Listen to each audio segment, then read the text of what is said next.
Assalamualaikum warahmatullahi wabarakatuh. Salam sejahtera. Terima kasih dekat korang yang sama-sama menonton The Rush. Aku hari ni nak memberikan ataupun nak sharing satu lagi versus video untuk kasut daily training lah.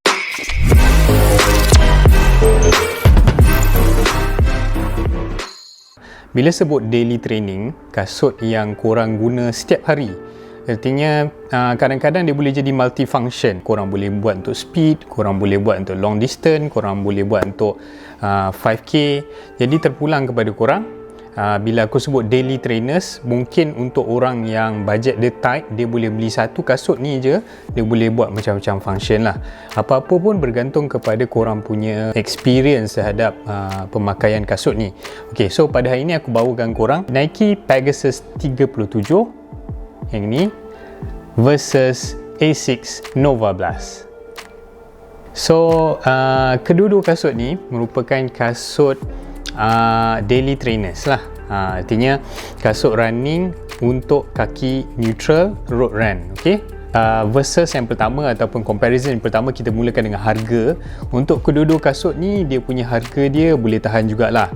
Yang ini bawah 500. Harga Pegasus 37 ialah RM495. Okay, yang ni. Manakala untuk Asics Nova Blast, harga dia ialah RM529. Akan tetapi kedua-dua kasut ni telah markdown, jadi korang boleh cari, terutamanya Nike. Kalau aku tengok dekat outlet, kemungkinan yang lelaki punya susah nak dapat, tapi perempuan punya ada banyak lah.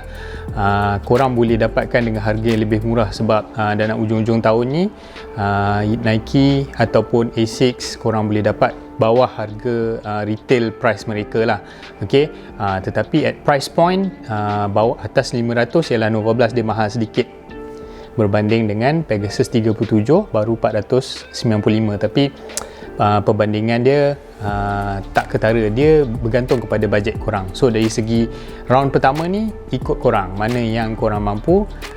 Kalau korang boleh lebih 500, korang boleh ambil yang ni. Tapi kalau korang kata nak kurang sikit lah, bawah RM500, ambil lah Pegasus 37. Alright, round kedua dari segi upper kedua-dua kasut ni, kalau korang tengok upper kasut ni lebih kurang sama, iaitu dia menggunakan mesh. Tetapi mesh pada Nova Blast dia menggunakan jacket upper. Okay, satu structure yang memberi sedikit breathability lah. Jadi mesh dia tidak begitu tebal berbanding dengan mesh yang terdapat pada Pegasus 37. Okay, so dua-dua kasut ni apabila korang berlari jauh, dia agak breathable, tapi pada aku comfort yang terdapat pada Nova Blast adalah yang terbaik lah.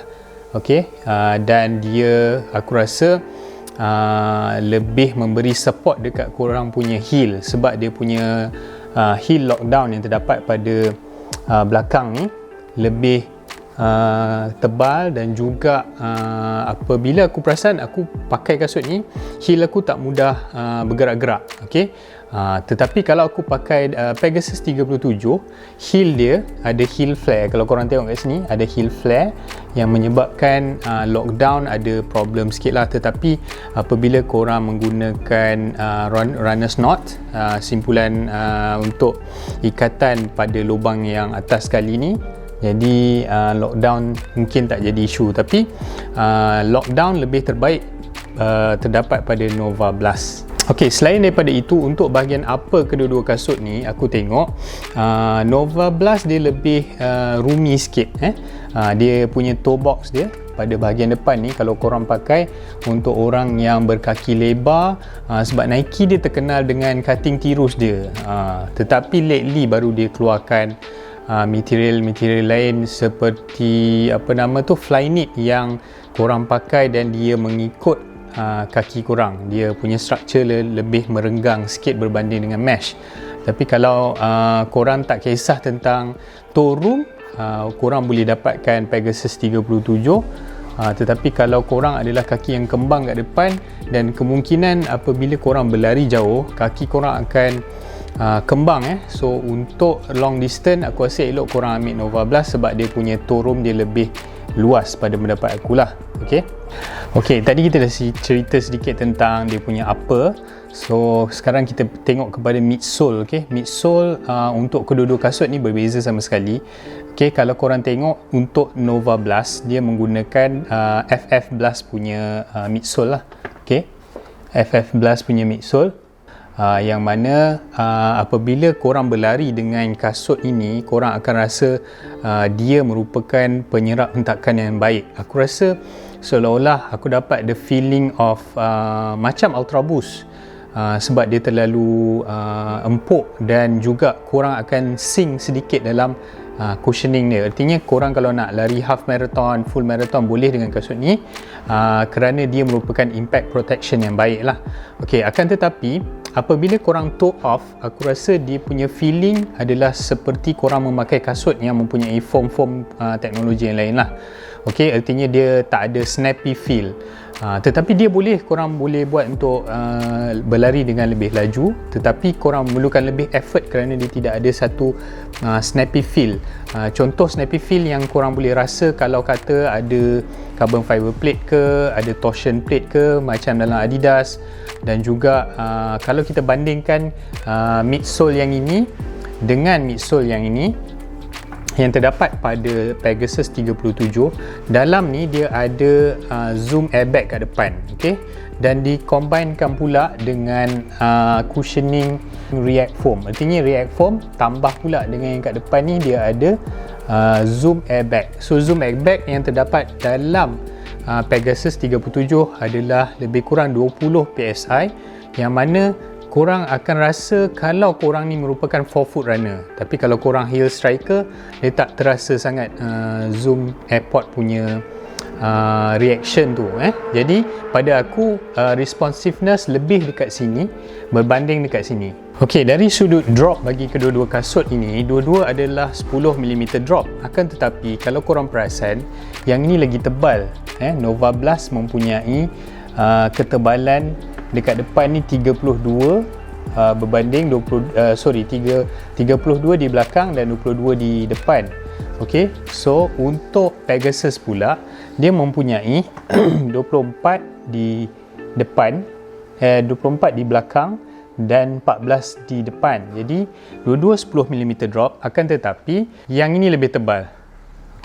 Sebab tu kalau pada aku, kalau korang nak buat long run dan mempunyai padding yang tebal, korang ambil yang ni. Dari segi midsole dia lah. Kan tetapi kalau korang nak sedikit snappy untuk jadi laju sedikit, korang ambil yang Pegasus, sebab dia ada zoom airbag dekat depan yang sedikit responsif berbanding kalau korang menggunakan full cushion biasa. Untuk tapak aku rasa tak ada masalah. Dua-dua kasut mempunyai durability yang lama, tapi pada ASICS dia ada teknologi yang disebut sebagai AHAR, iaitu ASICS High Abrasion Rubber, yang mana dia akan bertahan lebih lama. Akan tetapi kalau korang tengok rubber yang terdapat pada Pegasus 37 pun, dia adalah rubber yang tebal, yang aku rasa boleh bertahan dalam jangka masa yang lama lah. So kemungkinan dia bergantung kepada korang punya pemakaian. Lagi selalu korang pakai, lagi cepatlah rubber tu luntur ataupun lagi cepat dia jadi macam pemadam lah. Tetapi jangka hayat aku rasa around kedua-dua kasut ni dalam 700 km boleh tahan lagi. So bergantung kepada korang punya cara larian. Adakah korang lari cara seret ke, heel strike ke, forefoot strike ke. So bergantung jadi tak ada masalah dari segi durable. Untuk comparison berat, untuk kasut ASICS Nova Blast, dia mempunyai berat 279 gram untuk kasut ASICS Nova Blast, manakala untuk Pegasus 37 dia adalah seberat 298 gram. So obviously Pegasus lagi berat. Sebab apa? Pada aku sebab material yang terkandung dalam midsole dia, iaitu dia mempunyai 20 PSI zoom airbag dekat depan ni, dan dicampur pula dengan Nike React Foam, menyebabkan dia sedikit berat berbanding dengan Nova Blast. So yang ni lebih ringan lah berbanding Pegasus 37. Kesimpulannya guys, untuk kedua-dua kasut ni siapa menang? Pada aku tak ada pemenang lah, sebab kedua-dua ni pada aku suka. Dua-dua kasut ni boleh digunakan untuk daily trainer. Korang lanyak lah dia untuk training, nak buat fast ke, nak buat temporan ke, nak buat high mileage ke, definitely boleh untuk kedua-dua kasut ni. Tetapi dia bergantung kepada feeling yang terdapat pada korang lah. Kalau korang merupakan overpronator, tak sesuai untuk kasut ni kerana dia adalah kasut neutral. So apakah pilihan bergantunglah kepada korang punya wallet dan juga cita rasa korang. So itu saja yang aku nak sharekan dalam video versus antara Pegasus 37 versus A6 Nova Blast. Okay guys, jangan lupa sekali lagi aku minta tolong korang, kalau korang suka versus video ni, tolong berikan aku like dan juga subscribe sikit, dan jangan lupa tekan button loceng tu, okay, sehingga kita jumpa lagi dalam channel The Rush. Stop sembang, just run. Bye bye.